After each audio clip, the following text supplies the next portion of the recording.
નમસ્કાર, world media ન્યૂઝમાં આપનું સ્વાગત છે। હું છું સફી શેખ। જોઈએ આજના નવા સમાચારો। અંકલેશ્વર તાલુકામાં ભારે વરસાદ વચ્ચે બુલેટ ટ્રેન પ્રોજેક્ટ ફરી વિવાદમાં આવ્યો છે।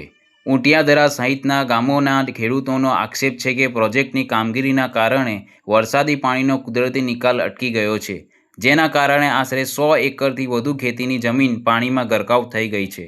ખેતરોમાં પાણી ભરાઈ જતાં કપાસ, તુવેર અને શાકભાજી સહિતના ઊભા પાકને ભારે નુકસાન પહોંચ્યું હોવાનું ખેડૂતો જણાવી રહ્યા છે।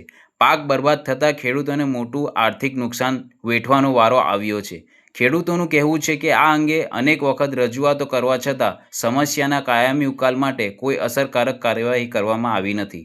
અસરગ્રસ્ત ખેડૂતો હવે પાણીના નિકાલની તાત્કાલિક અને કાયમી વ્યવસ્થા કરવા તેમજ પાક નુકસાનનું યોગ્ય વળતર ચૂકવવાની માંગ કરી રહ્યા છે। માંગણીઓનો વહેલી તકે ઉકેલ નહીં આવે તો બુલેટ ટ્રેન પ્રોજેક્ટની કામગીરી સામે આંદોલન કરવાની ચીમકી પણ ઉચ્ચારી છે।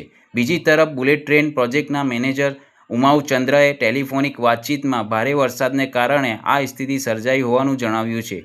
તેમના જણાવ્યા મુજબ પાણીના નિકાલ માટે 6 ભૂંગળાની વ્યવસ્થા કરવામાં આવી છે। જો કે ખેડૂતોનો દાવો છે કે સ્થળ પર આવી કોઈ અસરકારક વ્યવસ્થા જોવા મળી નથી। હાલ સમગ્ર મામલે ખેડૂતો અને પ્રોજેક્ટ તંત્ર વચ્ચે વિવાદ વધુ ઘેરો બન્યો છે।